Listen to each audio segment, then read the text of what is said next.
Move over.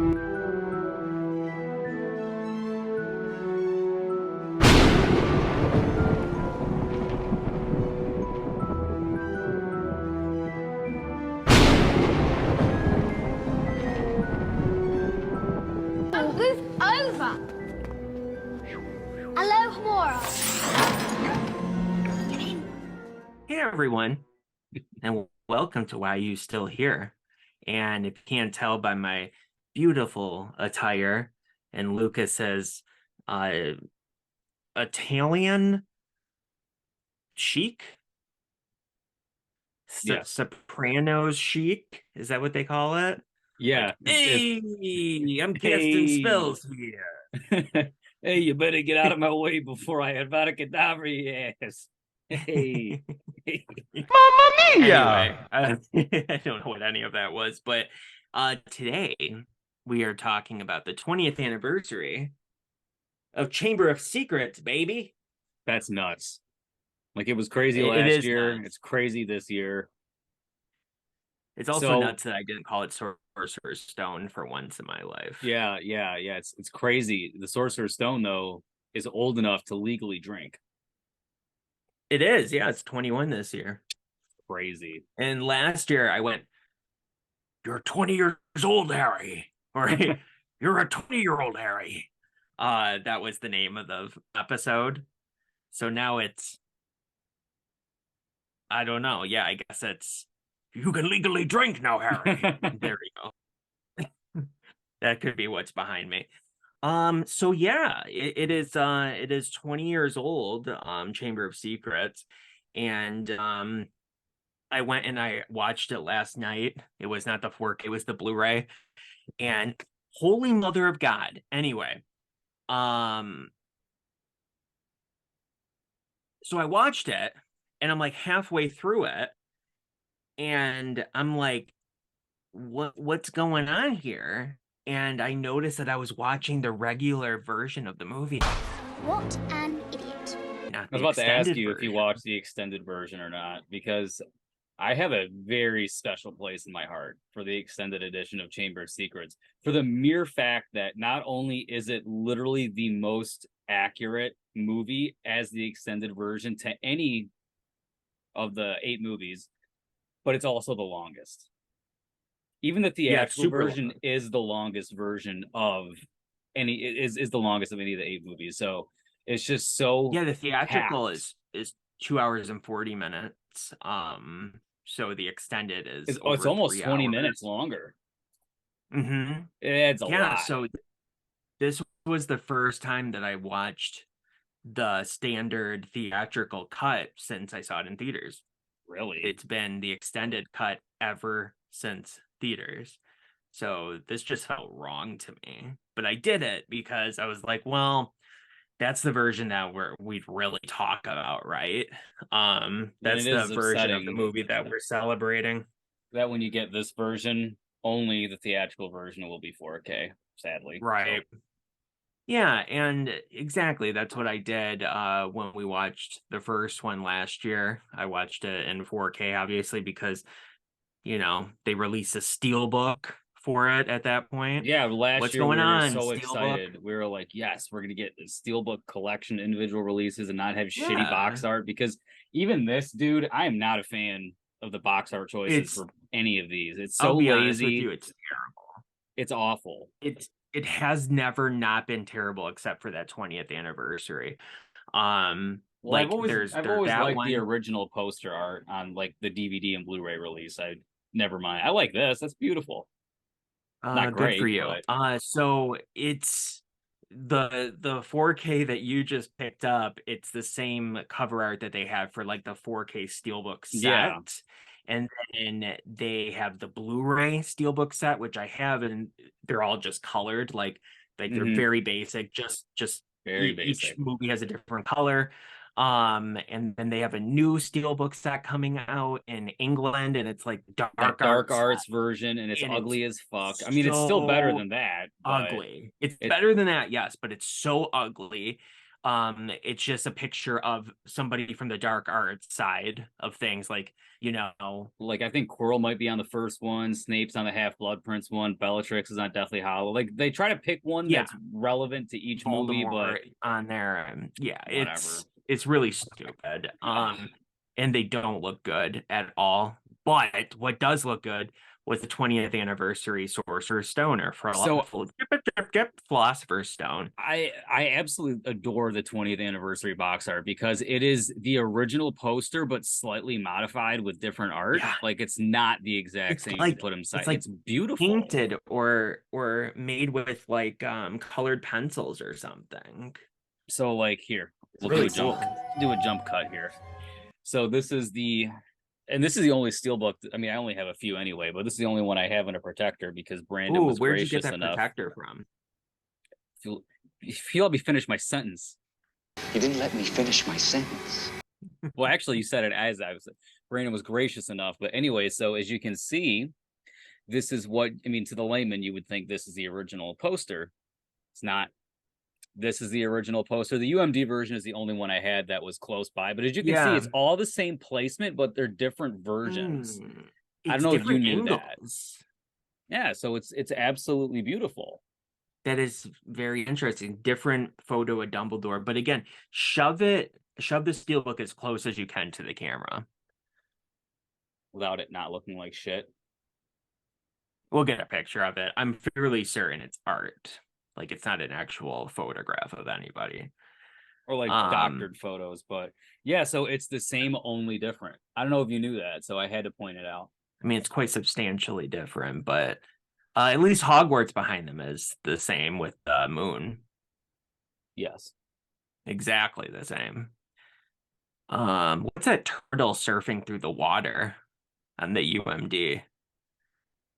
The turtle surfing through the water? Yeah, it's on the left side. What the hell is that? No, right above Dumbledore's head. It's like a giant sea turtle surfing through the water. Quidditch players? There's 3 Gryffindor Quidditch I players. kind of see it now. If you were seeing it up close, you'd see it. There's like a snitch. Okay. That's like People right. Watching. Does that not look like a sea turtle surfing through the water? Like the head is looking towards the spine. You see its little it's for lack of a better word, flipper that's hanging down right above Dumbledore's head. Its shell obviously is behind it. It has its little foot there back towards the castle.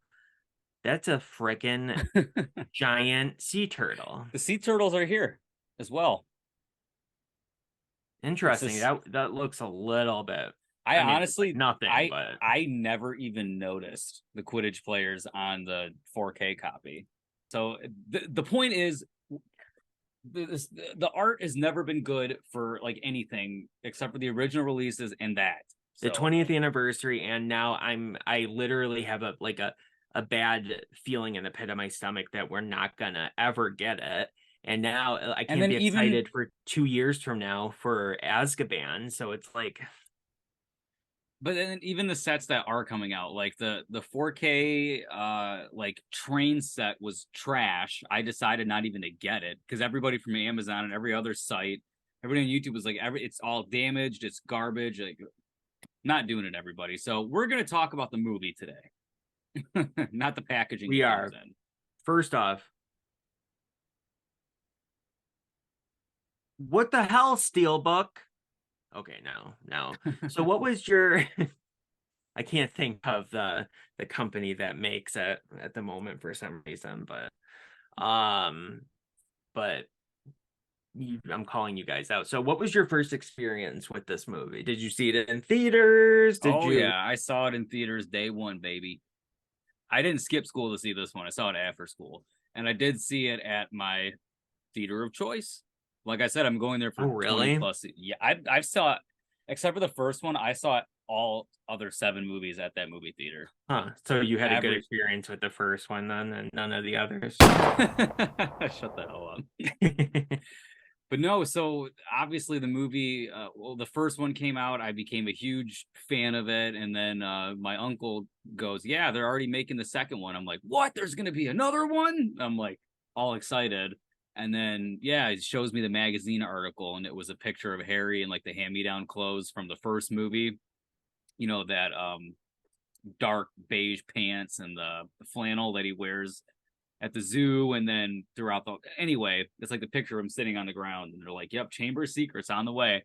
So you already have all this momentum from the first movie, and I didn't read this book.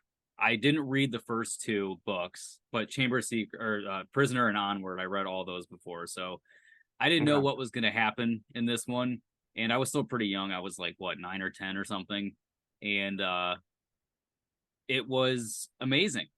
I fucking loved it right out of the gate. I can't say that I mean, probably as a little kid, I said it was better than the first one. And the first one is still, you know, it will always hold a place in my heart. But this one is like the first movie fully realized plus a little bit extra. It's such a good movie. It's so damn good. It is a good movie, and it's really impressive that they were able to get this out a year later. Yeah. I mean, you look at the kind of stuff that comes out every year, like nowadays, and you have like the Saw series or whatever, and you're like, that makes sense that you can pump that out a year later. You know what I mean? Yeah. But like a legit sequel, and it's just so I mean, good. I mean, I feel like the only way they could have done it is doing it back to back like they did Lord of the Rings. right, but they didn't. That's what's crazy. It was a completely different production. I have no idea how, but it was. And I mean, Chris Columbus, I love him. I wish he came back to the series at some point. You know, before it ended, because there's just sure. something about his version of, you know, Hogwarts and just the world of Harry Potter, the wizarding It world, gives me that is just so goosebumps. specific. His version feels, it feels like home. It feels like Christmas, like you said last year. It's it feels like what Harry Potter should be to me. I don't know. Agreed. And that changes quite a bit with Prisoner of Azkaban. It's Obviously, warm, we're it's not talking about that welcoming, movie yet. it's inviting. And I understand there's a tonal shift, not only in the movies, but also in the books, because the books do get really dark as they go on. That's true. Yeah, And I but get they it, still but have that quality to them that of the course, movies yeah. lose I would completely. say the movies lose the whimsicality too, if that's a Okay. word. I don't think so, but They don't become as fun. Books are more fun. I think it has to do with the character development. You just don't have as much time on screen. But this one, you have the most time on screen, which is awesome. Hogwarts is my home. yeah, it does feel like home. It feels like Christmas and Halloween and just home all wrapped in together, and just awesome. Something very specific about it. I think it would have Chris been Columbus's really... Hogwarts was always very festive. I mean, I can't even think of a great Halloween set piece in any Harry Potter movie past 1 and 2, because they don't even care anymore about that kind of stuff. Say the closest you get is like the Yule Ball with the Christmas tree, because it's around Christmas time. Yeah, Literally, I think that's like it, right? and I think it comes down to the fact too that the first two movies, first two books in particular, are from the perspective of younger kids, right? And then, you know, Prisoner of Azkaban, it's from, you know, preteen or teenager, and so on and so forth. Anyway, it would have been really cool to have Chris Columbus come back for Goblet of Fire, though. I think that would have been really awesome. So you saw it, did you see it opening weekend? Yeah, I saw it that day. Very good. I can't remember if I talked about this when we did Sorcerer's Stone, but we went on a school trip to see this movie. That's in fucking school. awesome. Super weird. I was in 6th grade, and we just, for what, like, this was middle school, like this wasn't even elementary school, and for some reason as a class we just all went to see this movie. It sounds like I'm bullshitting, but it's true. And I had read the first two books by this point. I didn't remember a lot of it though, so it was a bit of a surprise to me when we were actually watching it. And I'm like, this movie is kind of weird. It's kind of dark, you know. Like it struck me as a young kid how dark it was to have, you know, that the voices, which you find out is the Close. basilisk in the sun. Baskin Robbins. Yes, indeed. Obviously it's the basilisk talking to Harry, or just talking in general. I don't know. It might be moving through the pipes and it's bitching to itself, but whatever, it's talking. And I'm like, that's creepy. That's nothing like that was in the first movie, you know. Little did I know what was to come. But so yeah, I remember that we went, it was AMC. Okay. And that was one of my first times ever being there, and I was just like in awe. And I think we saw it in IMAX, if I'm not mistaken. If you know, they do have an IMAX auditorium there. You can play just standard movies on, because I know that didn't get an IMAX release. Yeah, the first IMAX release for Harry Potter, I believe, was Order of the Phoenix. Did you just say Harry Potter? Yes, I did. Anyway, yeah, I don't know. I could be wrong, but it was the biggest. At least from my memory, it was a really big auditorium there. It felt like it was the biggest one. So maybe they just, you know, converted it to IMAX, or maybe I'm just completely misremembering. But whatever, that's not important. So I remember seeing it, and you know, just being in awe. And then shortly after watching the movie, we're walking out and I hear people talking about how Richard Harris died. And I was like, no, where did you hear this from? Like, we just saw this movie, and I was a kid. I didn't know how things worked with movies and stuff. It was like, that's a lie. And then it turned out it was unfortunately true. Which I think is a big reason. I could be wrong, and you probably know more about this than I do. Big reason that the third movie was delayed an additional year. Yeah, they had to find Michael Gambon. Gambon. My good friend Michael Gambon. Yeah, it's like your good friend is probably angry that you can't pronounce his name correctly. Yes.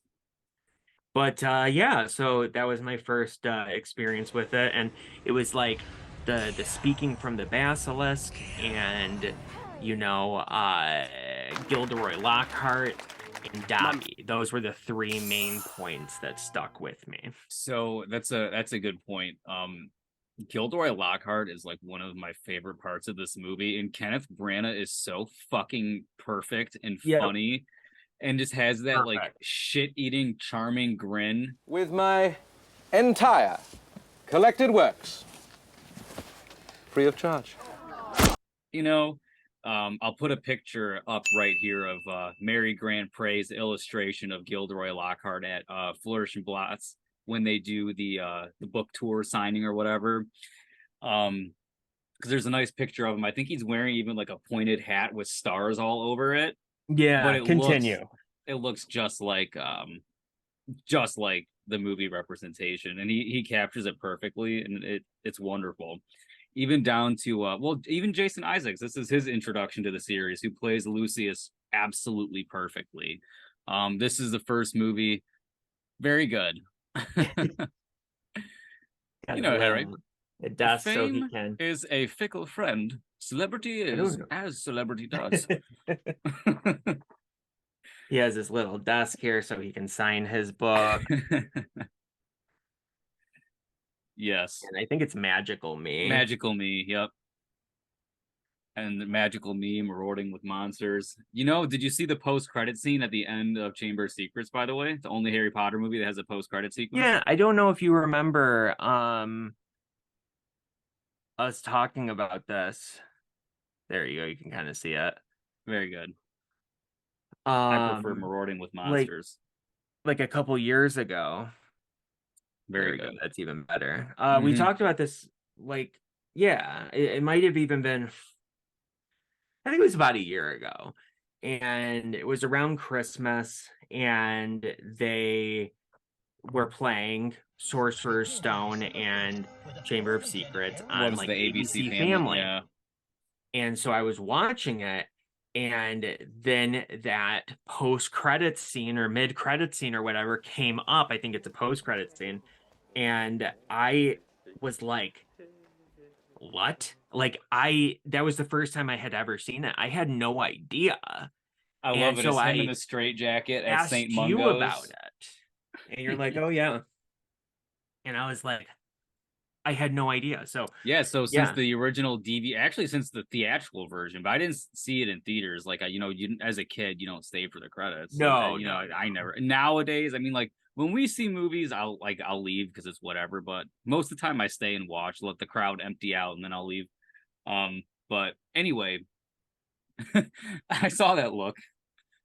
Yeah, so very funny, and also, um, I didn't play the video game of Sorcerer's Stone on any platform before I saw the movie. Um, I did get my PlayStation 2 that year. I mean, That year, the year before. yeah. Uh, from my uncle for like I think it was my first communion at in school. And I got a PS2, and then before, I think like a couple days before the movie came out, Target, the Harry Potter PS2 game, and then that started my absolute love for the Harry Potter games. So very good. Yeah. Not that I didn't Yeah, enjoy and Sorcerer's Stone previously, but this was like that next gen. I mean, this was like, if I was 10 years old right now, this would be the PS5 version of Chamber of Secrets. You know what I mean? Because this is the PS2, bro. This is 20 years ago. it's fun that you bring up the video games as well, because obviously I've been off and on playing, Chamber of Secrets for GameCube, and it's just so much fun. I love it so much. It has its issues, obviously, but it's so much fun. And it was just, I don't know, it was just cool to watch the movie. And I still haven't finished the game yet, mostly because other stuff so came much out that I going had to on. play. But so I do have some notes here, but before I get into some of my notes, I do want to ask you, have your opinions about this movie changed at all over the years? Like, do you feel about it the same way that you did when you first saw it? Have you developed more of a When fondness you're for it? more of a fondness for sure, because I remember, like I was just a little bit younger than like Harry's age per movie and book that would come out. So like I was a little younger. So by the time the third movie came out and they looked older, they sounded older, the uniforms changed, it was dark. I'm like, you know what? I The love new Harry location Potter. of the Gryffindor Yeah, common room change. and the Whomping Willow, and the Black Yep. Lake. So whatever. But anyway, I was like, I love these changes. I love the darkness. It's awesome. But as I've gotten older, I just go right back to those first two. And Yep. increasingly, like, I mean, the first one's the best, but the second movie is just so good. It's so much like the book. It has, I mean, it's missing a few things like the Death Day party, which we talked about before. We did when I thought it was in the first book. There was there was a Death Day party, and then on Valentine's Day, Gilderoy Lockhart has like these like floating Cupid things that go around the school singing Valentine's things. I mean, there's just really small things that are out of it, but it covers a lot. And then even down to like the extended version has Filch dropping his quick spell class for the squibs. Mr. Filch. And they never mention it again, and it's only like if you know, you know. So it's like they really read the book and they really cared for this movie. Yes, much different than Mike Newell, who didn't even read the book until he was forced to by the studio. Yeah, and according to the crew in the 20th anniversary of Hogwarts, Mike Newell is at the picture of. Oh, there's Mrs. Norris hanging. So that's the Death Day party illustration. What but did you want a picture of? The Gilderoy Lockhart thing you can pull up. Also, the Cupid trio of singers is also a illustration in that book too. There he is. I'm kidding, obviously. I see that Mr. Longbottom has neglected his ear protection. Oh, well, just leave him there. He'll come around shortly. It was bad, yes, but it was like, no, he just fainted. Yep, there he is. And he's got the little Oh my aura God, behind him. You guys don't understand how hard it is to put a picture up to the screen. Yeah, it is. When you're on Zoom. Logical me. You know, what's interesting too is I almost forgot the part in the classroom with the pixies. Where, even before the pixies, though, where he walks up to the painting of himself and, you know, when And then the pixies... painting looks down on him and he's like, Yeah, I see yeah. you. And in the painting, he's painting himself too, and like all three of them are together. And then when the pixies do get unleashed, and you see the painting, like, and then run out of the frame, I was audibly cracking up. Well, even the fact that like the students are like, "You're a fucking idiot," like Seamus, like Cornish pixies, and then he goes, "Well, they're freshly caught Cornish pixies." Yeah. So they're still a little, agitated in the cage. Caught Cornish pixie. It's so yeah, funny. I know. It's and then the fact Neville's just dangling. Well, with his little ear thing, they show very funny. Why is it always me? Defies whatever, but I love how he just goes. I think the ears would rip right off, but yeah. I trust to get the 3 years around them open the cages, and then he just runs away into his office. Yes, it's so funny. It's very good, very good. I used to hate that character as a kid. Oh, of course, yeah. He played him so well. But I love him now in perspective. So that's something that's changed for me specifically. Other than that, though, I think that I as well have just, learned to love it more and more as time has gone on. I get some enjoyment out of parts of the other movies, but nothing stacks up to the first two movies for me. That is mostly the series for me. So we'll have some fun 2 years from now when we talk about Prisoner of Azkaban. It's not bad. I mean, come on. It's good. It's just different. It's just not the first two. And I mean, exactly. I've come around on the series because I've gone through my phase of like loving it and then hating it and then never hating it. That's a totally wrong thing to say. But like I've told you before that I've finally hit a wall like 2-3 years ago where I'm like, you just got to separate them. You got to have the books, you got to have the movies, and you pick what you like out of them. It's hard for me too. And then the video games too. So, I mean, I have the best of everything. The video games, yes. That's definitely the closest to the books. But why not have Gilderoy Lockhart in Order of the Phoenix? That's all I'm saying. Especially when you have him in this movie and you show that he gets obliviated. Do you live here? No. Really? Well, I mean, that just begs the whole thing where, because I literally could spend an entire 30-minute video bitching about the fact that St. Mungo's is not in Order of the Phoenix because you see Neville's parents, okay? And then you see a whole new... Honestly, I kind of got goosebumps thinking about that scene because, because there's a whole part where, like, Harry, like, he has, like, this dialogue where he doesn't know whether he should tell Neville what he saw and like what he knows and like try to talk to him about it, and it's like it's just character development 101, and like it has the opportunity to make some silly moments and poke some fun at or shed some light and then have some fun with a serious situation. So like I said, I could talk about that forever. Some things that surprised me is the CGI for Dobby. People shit on it all the time. It's not as bad. I think it's bad as people act like it is. And in fact, for the time, it was pretty damn great.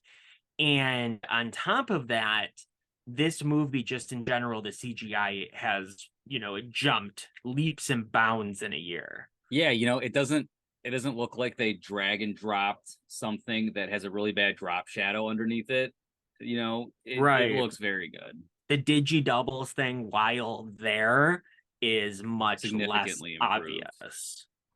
They got better with fabric. That's a big part of it too. Mm-hmm. Even like the howler, like you can tell it's CGI, but it still looks really nice. Done. It has like texture on the envelope and on the parchment that it's written on. But Yes. they do a really good job in this movie, I think, of any of them, of blending practical effects with CG. I think the Whomping Willow scene stands out the most because so much of what happens in the car. Yes. I'm so happy you brought that up because I was just sitting there because I watched the movie just, a few years ago. Really technically last year, but I wasn't fully paying attention to it. This was the first time where I was analytically watching it. And yes, the Whomping Willow scene seems to me that it's almost no CGI. I think there's a little bit in there, but I think it's mostly miniatures. And it was like sold so well. Everything went together so seamlessly that I was laughing and on the edge of my seat simultaneously while watching it. Because it's obvious they're in a real car. Hashtag Ford Anglia. Yep. And they have like an actual something actually hitting it. Like you can tell there is something big. And same thing with the basilisk towards the end. You could tell that there's a big practical head that they use for some of the shots. So I love that. Love that. Obviously the budget was higher than the first movie. I still hate. Don't forget to speak very, very clearly. Diagonally. What did he say?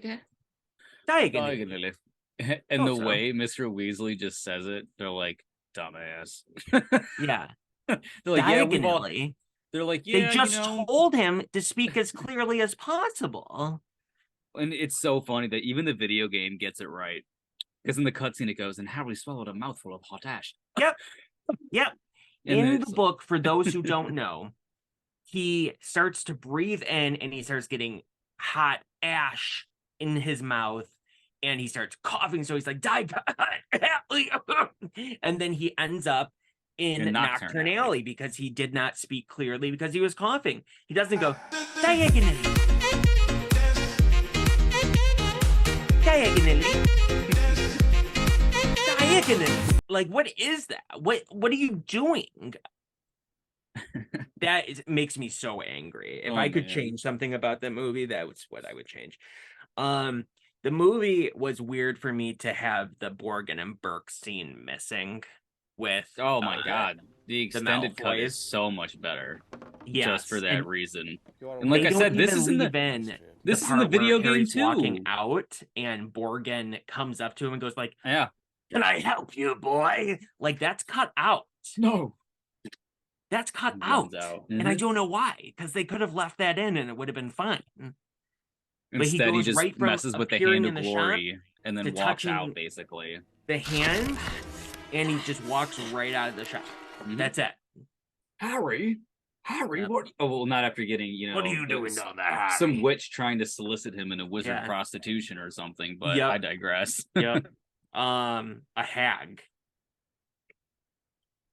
Yes, a hag. Yes. Hag Raven. If you know, you know. I like that they actually show you, if you're looking for it, that you see Tom Riddle's diary fall into Jenny's cauldron. Yes, you do. Yep. That's something I noticed, I think, on my previous watch, but I wanted to mention it. Very cool. But if you don't know what you're looking for, you won't see it. There's even a reaction shot from Harry where he thinks that he might see something. He was like, that kind of thing. But it just brought up. And before you move on from that part, I do like how they show the dynamic of how Lucius acts with people who he deems as his inferiors, and then Malfoy just mirrors it. See you at work, see you at school. I love it. The see you at school part was a little bit weird to me. Because it was like, what? Still love it. Because it was like, see you at work. Which was like, okay, good. And then Malfoy's like, see you at school, Potter. Very like, video game Malfoy to me. Where he just walks up behind you with his cronies and you got to throw wizard crackers at him. Anyway, your next point. Good shit. Yes. I think that this is jumping quite a bit, but I didn't really have anything to say about the middle parts of the movie other than it's fantastic. I think that they should have waited and I get why they didn't, but they should have made it seem like Harry talked in English to the snake, just like in the book. Versus him just going,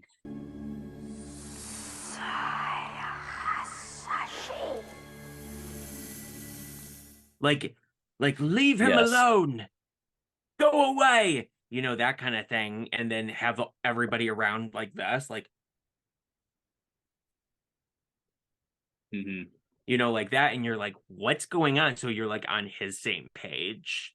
Like, I think that would have been cool, because that's how it was in the book. But again, it's a nitpick, because it's like they have to kind of like, it's already theatrically 2 hours and 40 minutes, so they are probably looking for anywhere where they could cut things. But you know, one thing where they didn't cut, and you said not too much to say about the middle of the movie, but I just thought about the middle of the movie. This is the best Quidditch match, and I mean, because the movies drop the fucking ball. They drop the quaffle on every Quidditch scene, almost except for the first two movies. But damn, is this a good scene? Yes, I think the digi doubles are most apparent with Quidditch, but when they're going through the rafters and going in between, it is so much fun to watch. It's very intense. And even up until the end where the bludger almost hits Harry right in the crotch as he does his little like somersault turning, even down to the arm, it's the best. It is so entertaining. Some of the funnest 20 minutes of the movie. Very good. Love the Quidditch match. Agreed. Do you remember that rumor that existed around this time? I'm sure that you do, since you know, I was young, you were a little bit younger. There was this weird rumor that Daniel Radcliffe was secretly playing Moaning Myrtle. Who's Moaning Myrtle? I'm Moaning Myrtle. Oh my God, there was that. And then the kids who hadn't read the book were like, well, that's his sister. That's Harry's sister. I'm like, what? Oh God, that would make dumbasses. me so annoyed. Yeah. I remember that. And it's like, there's no fucking similarity other than black hair. And her glasses aren't even totally circular. So I don't understand. Not. Yeah, I was looking at that last night. I think it's really funny because they could. And the funny because she's like a 30-year-old woman as well. It's nothing even close to Daniel Radcliffe. I know. It's really funny, but I just, every time I see Moaning Myrtle, I just think of that. You know, like how people talked about that all the time back in the day, and you can still probably search it on Google and find, you know, 20 random article Reddit from questions. 2002. Yeah, it was good. It's good shit. So I don't know if it has like a specific name to it, but I'm gonna call it the Basilisk Lair. Obviously it's a Chamber of Secrets, but the specific lair of the Basilisk is gorgeous from a design standpoint. I was like in awe watching it, and I kept like thinking like, oh, what would this look like in 4K? Because on Blu-ray, again, I was analytically watching this movie, and that was the 4K is super cool. It has color correction too, where it doesn't have that blown out Blu-ray bloom. You know what I mean? It looks very theatrically natural, so of course it's even better. Very good. And then especially like when the layer gets really wet, it just looks gorgeous with the light reflections. Very nice. That's awesome. I should also say, since there's a moment with the Sorting Hat eating your bonnet, Potter. Rest in peace to that guy. Rest in peace. He passed away, and he voiced the Sorting Hat in 3 movies, I believe. Yep. First one, second one, and then Half-Blood Prince, or the one where it talks and something else. Something. So yes, we love you. And I did like the little touch towards the end where they say that there's not going to be finals. All exams have been cancelled. And everybody's excited Hermione's to see Hermione mad. pissed off. But yeah, that's the end of my notes. But it's a good movie. It's phenomenal. It's like wrapping yourself in a nice, warm, buttery blanket. and then sipping a nice butter beer. Indeed. While Dobby massages your shoulders. Dobby is free. No, you ain't. So thank you, everybody, as always. Yes, thank you for watching. I hope that you got some enjoyment out of this. I am happy I'm not the one editing this because Oh, it's all over the place. There's so I don't much even that's know gonna get where chopped I out. would start with this thing. So that's cool, though. Lucas loves himself some Harry Potter. Yeah, oh yeah, for sure. Always. Big time. So, this is like a vacation for him. Mhm. Not really, because me editing Halloween videos, I love nothing more than Halloween, and It's not fun. I look forward to Yeah, but I guess my this is moments just of more of peace. like our like general thoughts and memories, which is a retrospective anyway. So totally. It is, yeah. And some new ones too, because I am glad that you did have the Chamber of Secrets game to talk about for this one. And I just watched somebody else on YouTube, Call Me Kevin, posted another video, like a 45-minute Prisoner of Azkaban video explaining why it's his favorite game, and with so many funny clips. I'm thinking, can't wait for Brandon to play that next. I think what I have to play next is Sorcerer's Stone. Oh shit. And yeah, you do. I think I am gonna have to open up my sealed copy of it, unfortunately. That's painful, but I think It it is might. I extremely mean, really, painful. really, as a cost-effective measure, yeah. So, anyways, guys, thanks We'll see. as always. But yes, absolutely. So let us know in the comment section down below. When did you first see the movie? What do you think about it? What do you think about the games? Do you even like Harry Potter?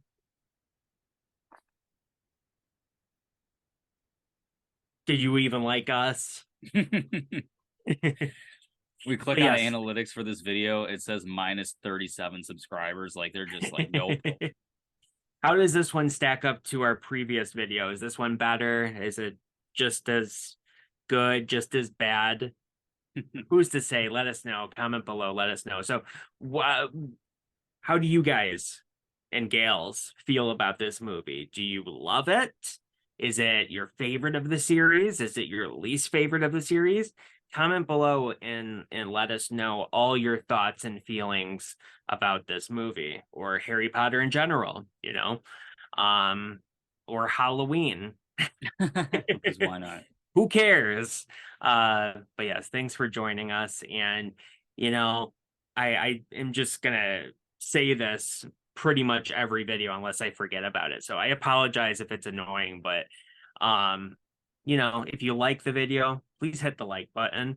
It helps us out massively. So that's all, though. I'm not gonna harp on it. And share it. Share it amongst your friends and family if you enjoy it. And if you don't enjoy it, yeah, if you enjoy it, send it by owl Don't. post. If you don't like it, throw some dung bongs at us. Doesn't matter. yeah. Exactly. Bye, everybody. Bye, everybody. There's no Hogwarts without you, Hagrid.